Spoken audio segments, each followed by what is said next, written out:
పెద్దలు లక్ష్మణ్ యాదవ్ గారు ముందుకు రావాలి. నాగేంద్రన్న గారు పిలుస్తున్నారు. పెద్దలు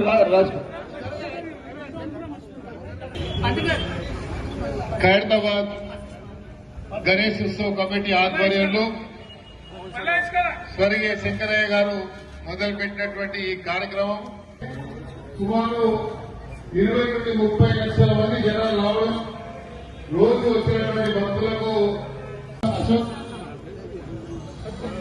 దీని తర్వాత కర్ర పూజ అవుతుంది.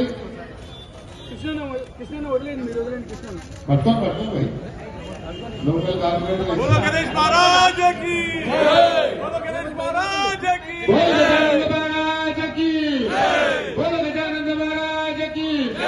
ఇంకో విషయం ఏంటంటే ఈసారి వచ్చే